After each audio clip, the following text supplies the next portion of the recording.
Hello and welcome to my channel Sparx Stenographer. Today I am going to deliver you a shorthand dictation. Exercise number 15, words 840, speed 80 to 100 words per minute. So guys, ready for the dictation. 10 second, 5 second, start. Friends, I speak today to highlight some fundamental figures that exist in the regulation of banks, in particular public sector banks. It has been slightly over a month since the latest fraud in the Indian banking sector broke news. Success has many fathers, failures none. Hence, there has been the usual blame game, passing the buck, and a ton of honking, mostly short term and knee-jerk reactions. These appears to have prevented the participants in this drama from deep reflection and soul searching that can help solve fundamental issues that are the root cause of such frauds and related irregularities in the banking sector, which, as I will explain, are in fact far too regular. Let me start with what has been at the heart of some of the intermediate reactions to the Reserve Bank's supervision of banks. In its 2017 Financial Sector Assessment Program of India conducted completely and rise prior to this episode, the International Monetary Fund and the World Bank made the following observation. Firstly, in the publicly raised FSSA, the RBI has made substantial progress in strengthening banking supervision.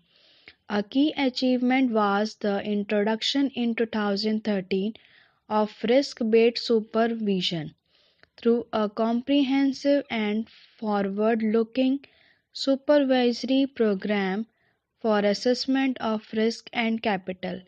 The Basel III framework and other international guidance were implemented or are being phased in, including stricter regulations on large exposures. Domestic and cross-border cooperation arrangements are now firmly in place. The AQR and the strengthening of regulations in 2015 have improved distress assessed recognition. In April 2017, the RBI established a new enforcement department and revised its prompt corrective action framework to incorporate more prudent risk tolerance thresholds. Secondly, further it is specific comments on other regulation, accounting and disclosure. The international control regulations issued by the RBI are advocate and are supported by the requirements of the Spark risk-based supervision system. This system provides extensive guidelines for inspection of the internal control and audit function and prescribes that a bank's internal control allow identification and controlling of risk. The international audit departments in banks are required to have appropriate resources and staff with the requisite skills. Tasks can be outsourced, allowing additional expertise to be brought in. The auditors reported that the internal audit of banks was satisfactory. However, the FSAP for India laments at several points the fact that the Reserve Bank's regulatory powers. Our banks are not neutral to bank ownership.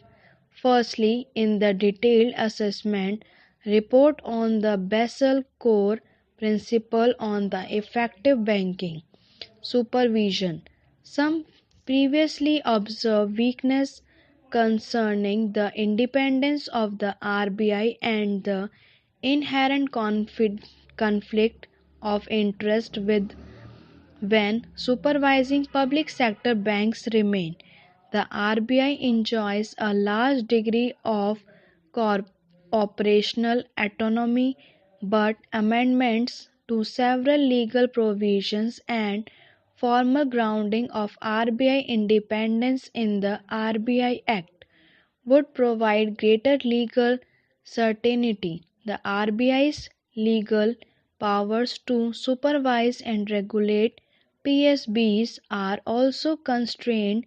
It cannot remove PSB directors or management who are appointed by the Government of India, nor can it force a merger or trigger the liquidation of a PSB.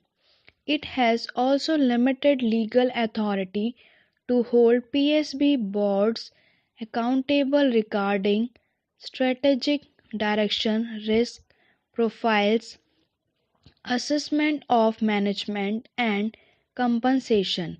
Legal reforms are thus highly desirable to empower the RBI to fully exercise the same responsibilities for PSBs as now apply to private banks and to ensure a level playing field in supervisory enforcement.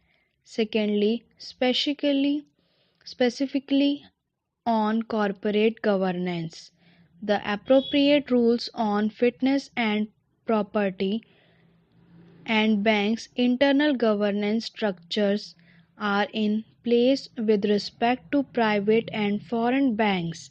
Nevertheless, influence the RBI may exercise on banks' governance through Section 21 BR Act, placement of RBI representatives on banks' boards, and the RBI's very limited authority under the Banking Act, as well as the custom to hold the PSB's boards accountable, has become problematic.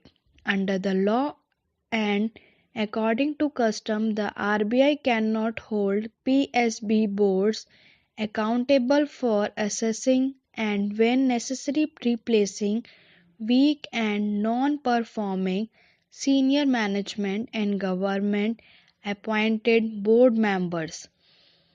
All commercial banks in India are regulated by the RBI under the Banking Regulation Act of 1949.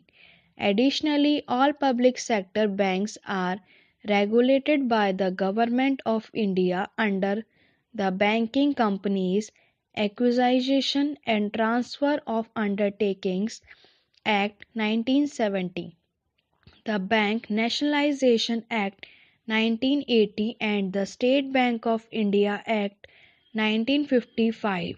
Section 51 of the amended BR Act explicitly states which portions of the BR Act apply to the PSBs. Most common thread across the omissions being complete removal or emaciation of RBI powers on corporate governments. At PSBs, RBI cannot remove directors and management at PSBs. Stop.